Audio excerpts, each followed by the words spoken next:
hoje. Né? Você vai ter que até se comprometer. Eu vou assistir para depois eu falar. Por quê? Porque eles também vão introduzindo coisas novas para você.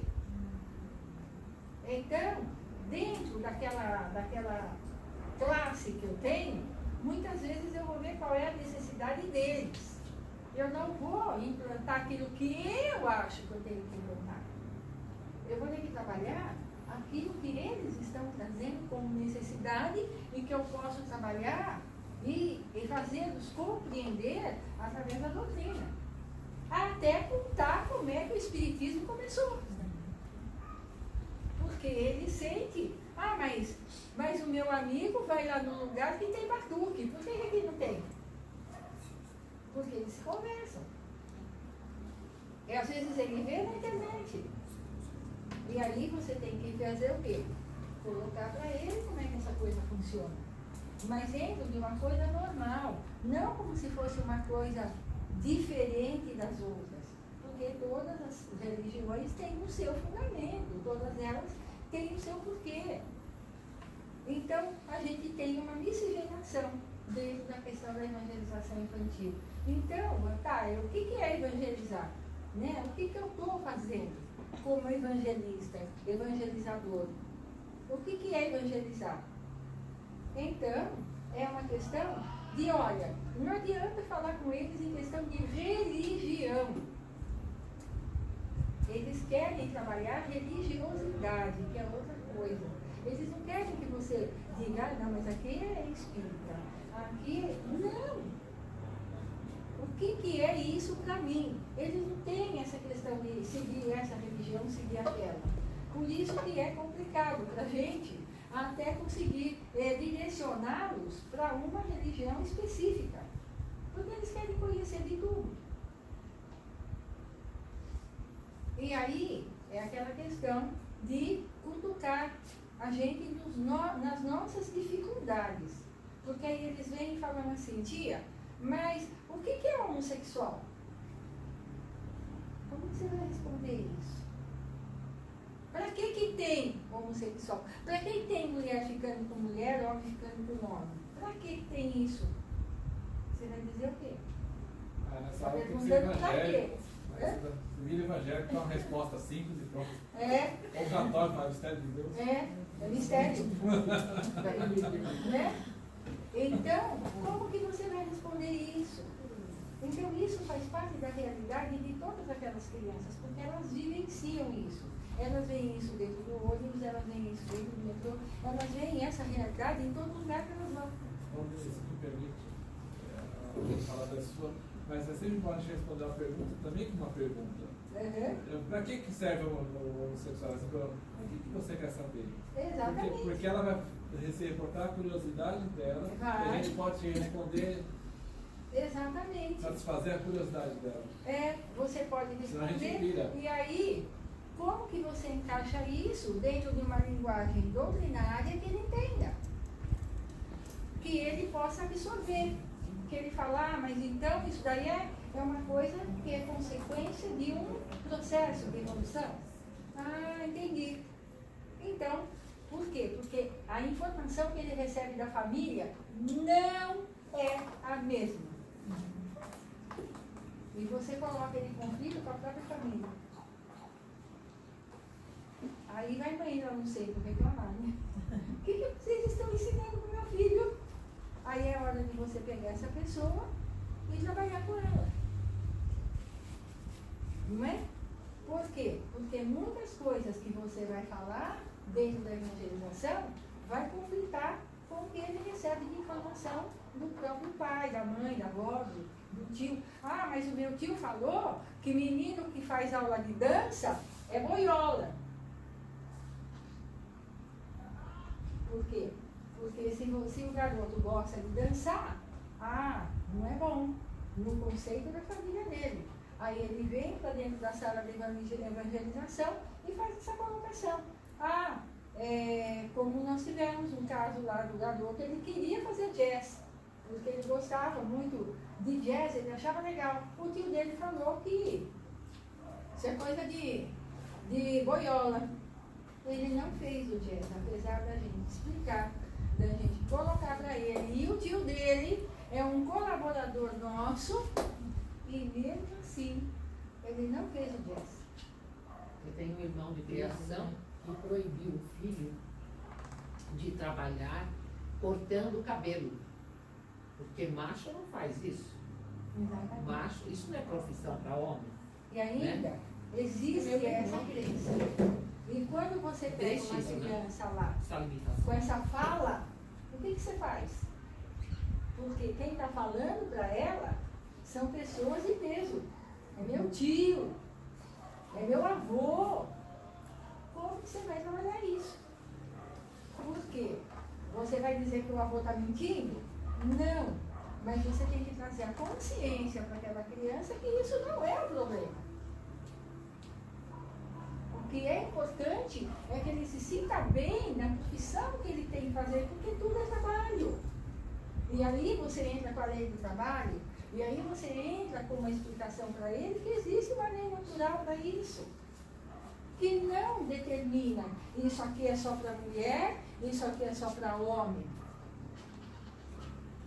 Para que ele possa continuar dentro da visão universal que ele tem. Porque a maioria das crianças e jovens de hoje, eles têm uma visão universalista das coisas. Eles não têm aquela visão separadinha. É aqui, graças a Deus, não é cada um no seu quadrado. Não é cada um no seu quadrado. É todo mundo junto. Por que eu tenho que ficar separado dele? Por que eu tenho que fazer diferente? E aquela coisa, o espírito de fraternidade. A gente percebe que existe muito disso nesse pessoal. Eles gostam de estar junto com os outros, eles gostam também de auxiliar. Gostam de auxiliar do jeito deles, não do jeito que você quer que ele auxilie. Ele gosta de fazer do jeito que ele pode fazer. Se ele quer te falar alguma coisa, ele quer falar na linguagem dele. Óbvio que você não precisa falar exatamente do jeito que ele fala, porque às vezes eles falam bastante gíria. Mas, desde que você compreenda aquilo e devolve para ele. E não tem que ter vergonha de dizer, eu não sei. Eu não sei, vou procurar saber, não sei não. Por quê?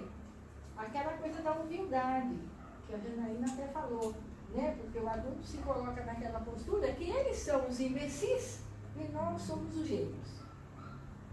Não é nada disso, porque tem hora que o imbecil somos nós. E o gênio é eles, porque eles sabem mais do que eu. Ele já vem dentro de um processo espiritual mais acelerado do que o meu. Já tem outras coisas que eu não tenho. Ele tem uma facilidade da tecnologia que eu não tenho. E eu vou querer dar uma de bom, não para não ficar sem falar nada, meu orgulho. Eu vou dar uma resposta qualquer. Ah, não faça isso. Não faça isso. Porque você está assinando o seu atestado de incompetência e ele percebe. É preferível você dizer, eu não sei, eu vou procurar saber e depois eu te falo. Mas por quê? Você já sabe alguma coisa sobre isso? Você já sabe o que fala. Porque eu não estou sabendo. Ah, legal, então eu vou te falar. Por que a gente tem que sempre ficar naquela coisa de que eu sei, eu tenho que saber? Não tem. Não tem. Você tem a abertura para aprender. E esses espíritos que estão vindo aí, eles vêm assim. Então, a gente tem que acordar, como por exemplo a Malala. A Malala é um espírito evoluído dentro de uma civilização totalmente atrasada. O que quiseram fazer com ela? Deram-lhe um tiro na cabeça. Ainda bem que ela não desencarnou. Ainda bem que isso não aconteceu. Agora, tem muitas vezes que pai e mãe, a gente vê na nossa realidade, que não dão um tiro na cabeça do filho, mas matam aquela pessoa. Então, qual é o lugar mais agressivo? É lá ou é aqui? Porque lá eles matam. Vão lá, pegam uma arma, vai lá e pá, mata. E a gente aqui que mata com a boca, com a língua, não é? Com as críticas. Quantas crianças a gente vê mãe falando, você é um burro, né? Fala aqui. Não é só um adendo. A importância está na evangelização do trabalho com os pais também, que a gente não pode esquecer disso, né? Sim. Então há que se ter um planejamento de trabalhar a infância, mas trabalhar os pais. E geralmente nesse planejamento, o mesmo tema que é aplicado para a criança é aplicado aos pais. Porque aí vai sanando toda essa dificuldade ou uma boa parte, né? Sim. Eu acredito que amanhã o pessoal da regional deva falar sobre isso. Porque na verdade é onde eu ia chegar. Quando você trabalha com as crianças, não dá para não trabalhar com pai e mãe. Não dá, por quê? Porque a criança fica ali com você na evangelização, quanto tempo? 1h30? E o resto do tempo ela fica onde? Na casa dela. Ou convivendo com outras pessoas. E aí, a gente tem que abarcar essas pessoas também. Porque não dá. É que nem quando você trata uma criança em terapia. Você está tratando ela lá. Mas não adianta você ficar só tratando ela. Né? Porque se você só trata ela, ela chega em casa, vai lá, se desfaz tudo que você fez. Porque ela ainda não está forte o suficiente para se manter. É diferente de um adulto. A criança ainda está muito à mercê do meio ambiente. Embora sejam espíritos mais fortes, sejam espíritos mais determinados, sejam espíritos assim que têm uma visão de realidade bem diferente, mas eles ainda são crianças. Ainda estão no corpo de uma criança. Não tem autonomia, não pode fazer o que bem entender. Precisa da autorização de pai e mãe. E aí, muitas vezes, a gente esbarra na própria dificuldade de pai e mãe que tiram a criança da evangelização. Simples assim. Eu não quero ter trabalho, então também não levo mais. E aí você vê que a criança não aparece mais, infelizmente. Então a gente tem esse tipo de trabalho, não é? A gente vê que isso acontece muitas vezes. Você acaba, às vezes, ficando desanimado. Putz, para que meu trabalho está resolvendo? Né? Puxa, eu estou custando fazer isso, não está dando certo. Mas não pode desistir. Por quê? Porque foi aquele, mas nem outros. O objetivo é esse. É que a gente também se desfaça dos nossos próprios preconceitos. Porque essas crianças, elas vêm já sem tanto preconceito quanto os nossos. E o duro é que a gente quer colocar os nossos preconceitos dentro da cabeça deles, mesmo sendo espíritas. Porque não porque somos espíritas que estamos com a nossa mente, toda já arejada, não. A gente também tem um monte de preconceito, a gente também tem um monte de coisa e eles incomodam a gente. Porque eles vão cutucar. E isso? E aquilo? Sabe o que eu vi na internet? Sabe o que eu escutei ali? Sabe? E você tem hora que você tem que respirar fundo e falar, como que eu vou fazer? Porque eu também acho que é isso. Mas aí, você entra numa conversa com ele para ver o que é que ele pensa. Porque ele sempre pensa alguma coisa. Ele sempre tem uma ideiazinha formada. Ele se pergunta para ver o que você vai falar. Mas muitas vezes ele já tem a ideia formadinha. Né? É assim, a minha filha desencarnou faz 6 meses. E aí então tem uma prima minha que ela tem 2 filhos. E ela estava com um medão de falar para eles que a minha filha faleceu. Ela não contou para eles. Ela foi no velório, ela foi no sepultamento, mas ela não contou para eles. E a gente estava sempre junto. Então, eu falei, tá bom, e aí, o que você vai fazer? A gente vai aparecer aí, o Lucas, que é o filho dela, sabe exatamente o que aconteceu com ela. Como é que vai ser? A gente vai aparecer aí sem ela. E o que você vai dizer? Não sei, dá um tempo porque eu tenho medo que o meu filho, como é que ele vai reagir? Ele nunca passou pela experiência de alguém tão próximo a ele desencarnar. Eu falei, tá bom. Quanto tempo você vai levar para dizer isso para ele? Ela levou 1 mês para falar. Aí ela foi e contou. Aí ele olhou para ela e falou, então, mas ela só passou para o outro lado, mãe. Ela só passou para o outro lado. Tudo bem. Eu falei para ela, tá vendo? Você ficou com tanto medo, o medo era de quem? Dela. E ela projetou o medo dela nele. E aí ele simplesmente virou para ela e falou, não, mas ela não morreu, ela só passou para o outro lado. Caiu a cara dela, né? Porque ela fez toda uma coisa assim. Por quê? Porque para eles isso não é tão difícil. Pensando no que ia falar. Pensando lá como que ia falar, o que ia dizer. Ela só passou para o outro lado, mãe. Ela não morreu, não. Então, e aí que entra o egoísmo, né? Como é que chama? Porque ela até o privou, ou privou a você de receber um abraço fraterno. Pois é. Aí quando eu cheguei lá, né, e o Lucas também, que é o filho dela, ele foi, deu um abraço nele, até chorou um pouco, falou para ele, ó, a minha mãe está aqui, como quem diz assim, olha, eu empresto a minha mãe com você.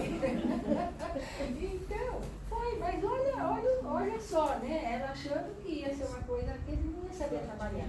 Sabe o que é o medo, o trauma que a morte causa na gente. Exatamente. E a gente está educando a criança dentro desse medo, desse trauma. Em vez de mostrar que é uma coisa natural, que é uma coisa que eu acho que por isso, trabalhar a perda. Deve trabalhar de boa é a educação para a morte. Só que a gente não tem lugar nenhum que eduque para a morte. Morte é uma coisa complicada para todos os seres humanos. Ah, mas o que é morrer? E essa juventude, essa garotada, eles não vêm com referencial de morte tão forte assim. Ai, que horror, morte é terrível, morte é isso. Não. Eles sabem que você morre, a matéria, mas você é um ser que continua. E ainda considerando-se que a gente vê desenhos, não é? Que mostram isso para eles.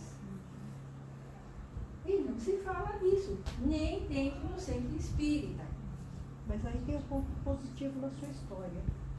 Porque ele viu na mãe dele uma figura que consola. Sim. Aí ele ofereceu, olha, mas minha mãe se você Com oferecer certeza. consolo, minha mãe está aqui. Exatamente. Então, um ponto positivo na vida dele é a mãe dele. Sim, ser uma pessoa com certeza. O que a gente ressalta é o quanto a mãe, muitas vezes, deprecia a capacidade de entender do próprio filho. Né? Ela ficou assim, ela não percebeu que ele já tem maturidade com relação a isso. Né? E aí é onde a gente vê que às vezes a pessoa vai ficando, ela até às vezes não permite que ele se coloque mais, porque ele percebe essa dificuldade nela. Porque o filho percebe. Ele percebe que a mãe tem limites em determinadas coisas, então ele não fala. E se ele percebe que ela não tem limites, aí ele fala. Porque a criança sente. A criança trabalha na linguagem do sentir. Você não precisa ficar falando muito. Ela olha para você, ela já vai fazendo uma avaliação. O que está acontecendo aí? Ela sente. E às vezes ela entristece. E você não sabe por quê. E às vezes ela está triste por você mesmo. Por quê? Hoje tem muita criança que fala em perdão. Hoje tem muita criança que fala para a mãe: o que você está fazendo? Para que você está fazendo isso? Para que você liga porque aquela pessoa está falando com você? É bem interessante isso mesmo, É? verdade. Então, a gente vê que eles têm uma... Eles não ficam ligando com a picuinha, sabe? Eles não são muito cheios de mimimi. Não. Ah, foi? Ah, tá bom. Não deu certo? Tá bom, vamos para a próxima. Vira a página.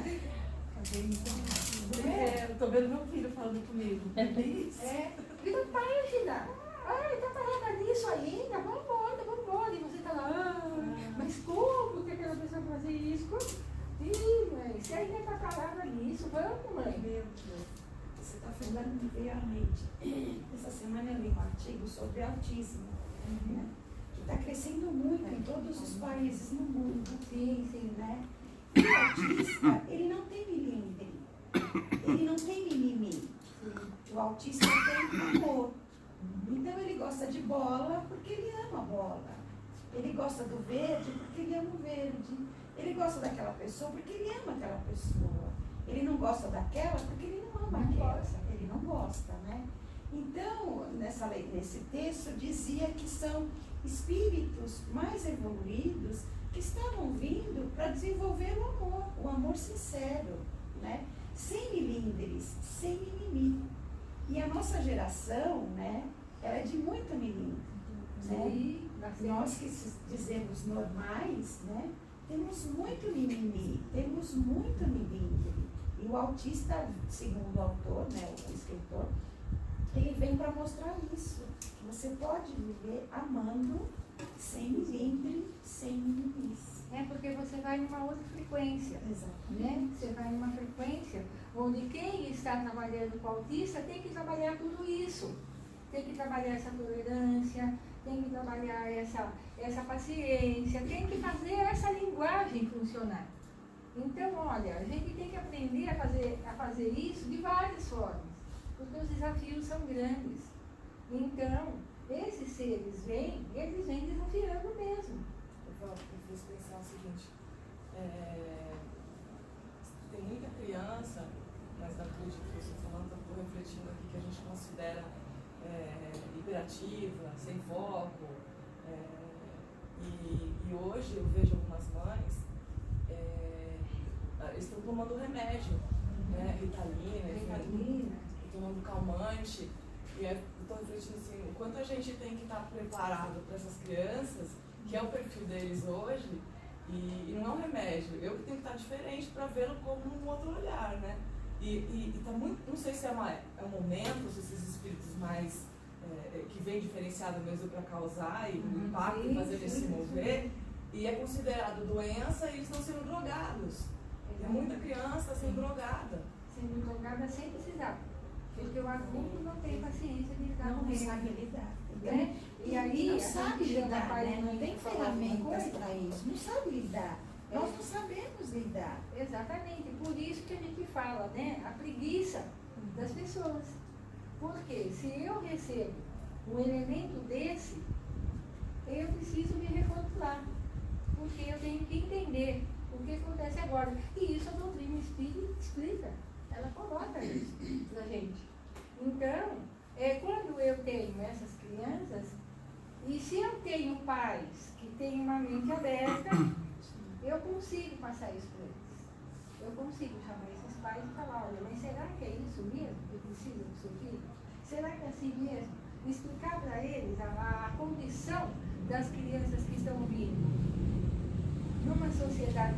É como se fôssemos nós. Se a gente pudesse viajar no tempo, nós estamos no século XXI e pegássemos a navezinha lá do Dr.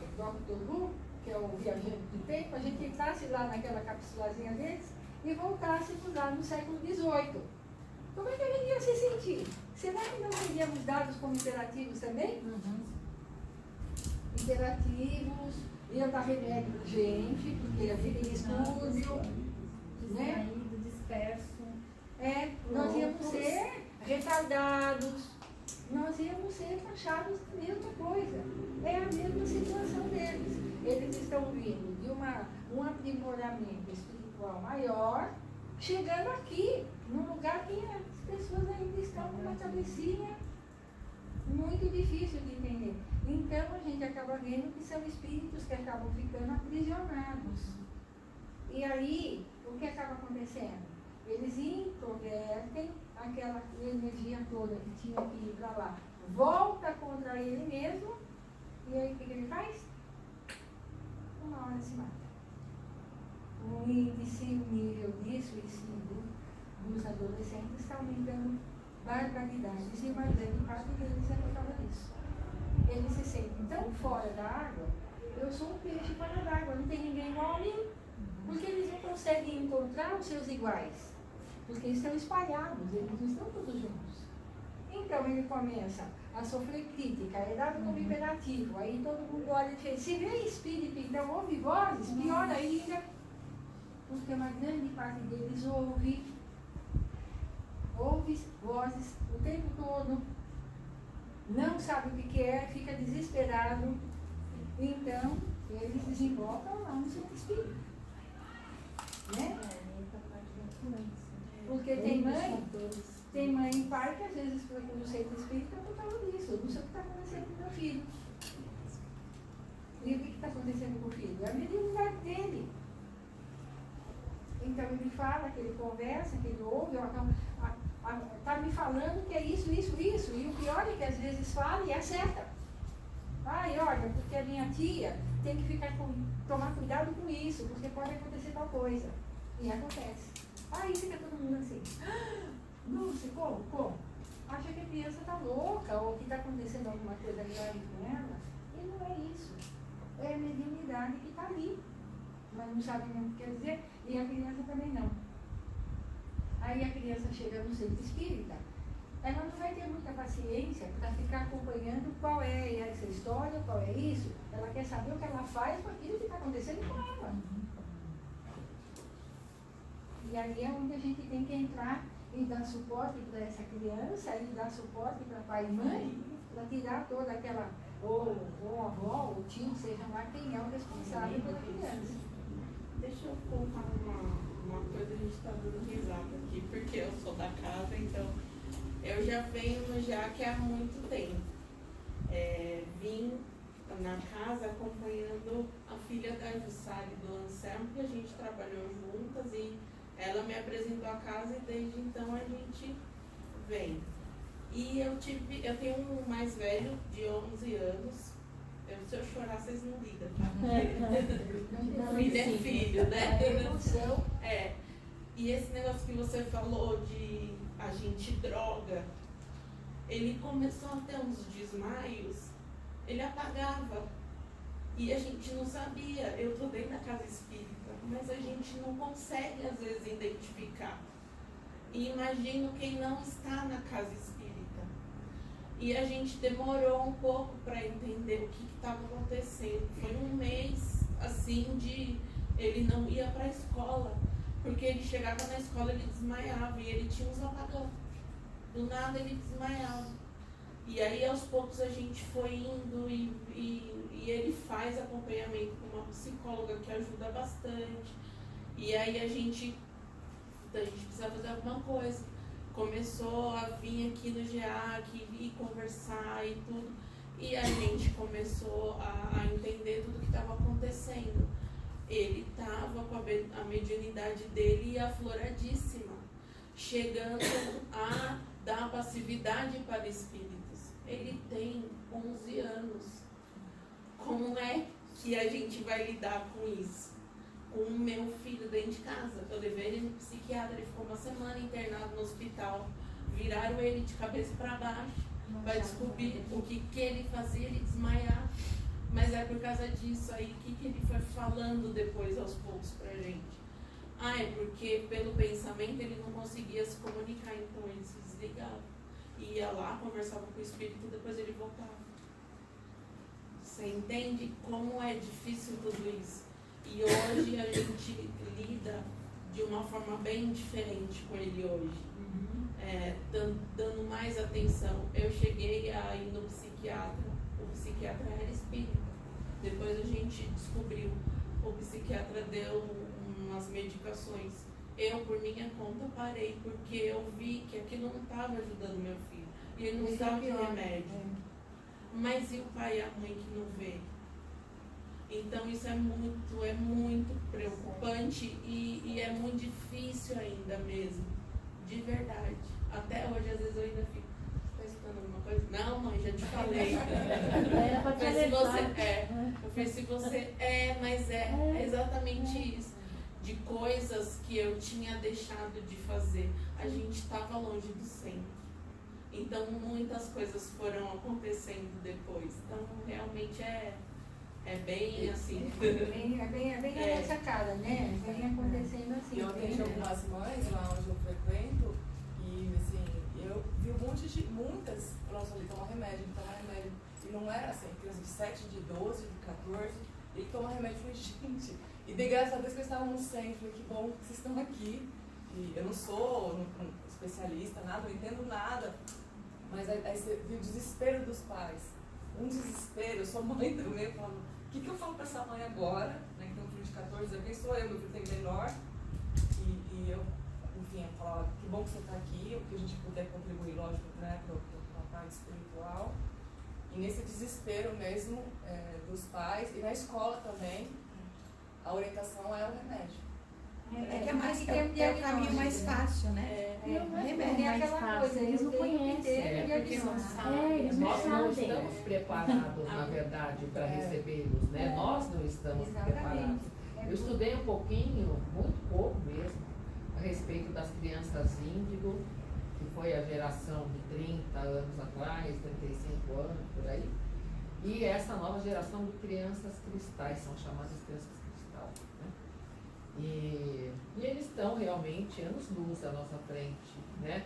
E é difícil a gente identificar isso, né? Porque a gente, no nosso olhar, a gente foi criado, não sei, né? Eu acho, que a gente foi criado muito assim, né?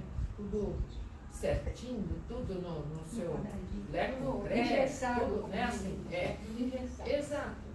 E aí a gente tem um olhar para eles que eu não vejo lá uma diferença de comportamento pela evolução. Eu vejo que ele é indisciplinado. Eu vejo que ele é hiperativo. Então, eu nomeio e só vejo também as coisas ruins. Não consigo, não é porque eu sou ruim, mas eu não consigo perceber, né, as coisas boas, as coisas em que eles vão além. A gente só enxerga, né? Ah, mas ele não para quieto, mas ele fica pulando, ele fica falando demais, ele não aceita ordem, ele não aceita a resposta de porque é assim, né? Então, nós realmente temos, né, que nos preparar bastante e que abrir os nossos olhos, nosso entendimento, né?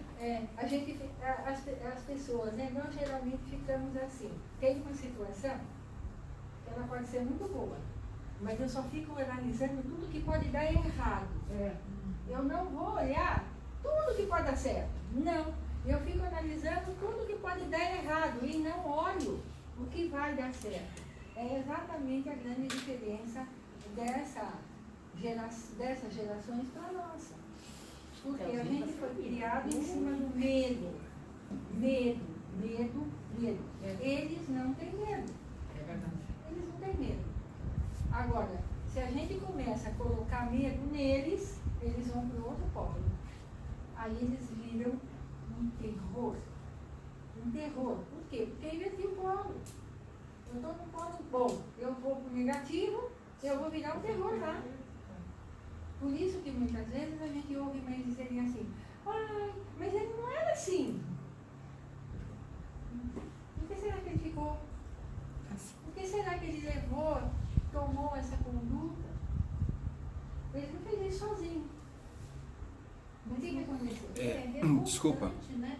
Você tem o seu jeito, o seu questionamento, o seu jeito de ser, e as pessoas ficam só te julgando. Exatamente. Deve ser uma coisa muito angustiante num contexto desse. Você ser julgado porque quem tem que te orientar, ou te apoiar, ou te entender, ou te conduzir, né? Chegar num consenso. Aí fica todo mundo, nossa, é isso, é aquilo, e é professor, e é mãe, é tio, e é centro, e é todo mundo. Deve ser enlouquecedor um processo desse. Aí o indivíduo fica com aquela sensação de que eu não sou aceito, né? Desculpa. Eu penso da seguinte forma, tá? Então, eu sou a geração do medo. Se for nesses termos, eu sou a geração do medo. Porque meu pai falava, faça isso, não saia do lugar, eu ficava quieto. Quando eu saía, ele batia. Ok? Estou aqui falando. Era introvertido? Era. Mas eu era introvertido porque fazia muito bem para mim. Era muito mais cômodo. Tá? Isso, era mais cômodo. Porque é o seguinte, eu era introvertido, eu estava escutando, estava olhando, né? Apanhei de tio. Você entendeu? Não tô achando ruim. Eu estou citando porque eu estou em pé hoje. Tá? Porque eu tenho consciência. Então, a sociedade metia medo. Sim. Não é o pai e a mãe. Porque o pai e a mãe faziam isso porque é educação. Sente à mesa, come direito, não fique falando, não coma de boca aberta. Entendeu? Estou em pé, não como de boca aberta. Eu pego o garfo, a colher, levo à boca. Eu não pego a boca, levo a colher. E estou aqui. Entendeu? Então, meus pais, aí a sociedade que fazer comigo metia medo em mim. Eu estou falando pessoalmente. Sim, era sim, isso. porque a gente foi educado com uma Então, a história mudou. Nós somos essa geração, eu vou falar nós, Sim. apesar de ter dito que eu era comigo, era assim, tá? Então, hoje, a sociedade é outra.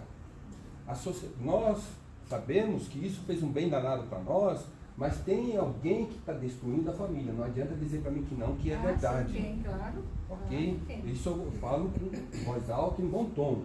É a sociedade que está destruindo o filho. Eles são inteligentes, têm iniciativa, eu vejo isso pelos meus netos. Netos que são agregados, e eu aceito com muito carinho. Você entendeu? Mas é a sociedade que está estragando por interesses políticos. Não adianta a gente esconder isso, ficar nesse diálogo e dizer, nós, a gente. Então nós estamos assumindo culpa. Tem eu não culpa? acho que é culpa. Não. Acho que é culpa. Deixa eu Depois concluir. depois eu faço Posso até dizer, posso usar até esse termo.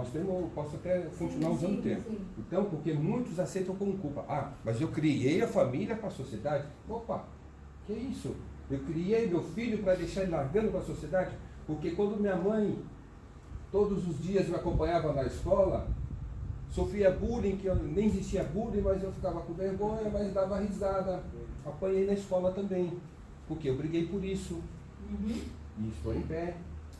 E agora fica essa conversinha política de que bullying daqui, bullying dali. Oxe, o que está acontecendo?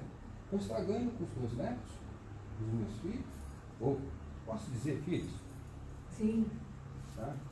Entendeu o que eu quero dizer? Entendi. Então, eu não falo isso Não, assim você tem porque eu sou razão. incisivo, porque é o seguinte, nós estamos assumindo a responsabilidade no momento certo. Ok? Pelos nossos filhos, por aquelas pessoas que nós queremos, né, que acompanhem a moral e os bons costumes, né, possa ter uma criação boa, um bom relacionamento com os pais, tá certo? Mas não vamos esquecer essa força política, a imprensa que está estragando a sociedade. Então, esse é o principal. Nós vamos passar as nossas orientações? Vamos. Sim. Mas vamos ficar atentos a isso também. Sim. Né? O que a gente vê é que faz muito sentido o que o Antônio disse, que nós somos criados numa forma de estabelecer os bons costumes e tudo mais. A gente era ameaçado, era aquela coisa assim, olhou, não precisa nem falar. Se não fizer, chegou em casa, levou. Eu tenho conhecidos da sua época que deram uma surra para poder sair e falava assim, se você não se comportar, você leva outra e não chegar. Mas já levava a primeira. Era assim. Então, quer dizer, ninguém morreu por causa disso. Graças a Deus, Naquela não época, ficava até assim. Deus era vingativo. Né? Deus era um ser terrível. Deus vai castigar e era assim. 13, 14 anos, vai trabalhar, porque pai não vai mais receber salário e família e você tem que trabalhar. Ok. Nós estamos inteiros aqui, graças a Deus, valeu essa educação. Porém,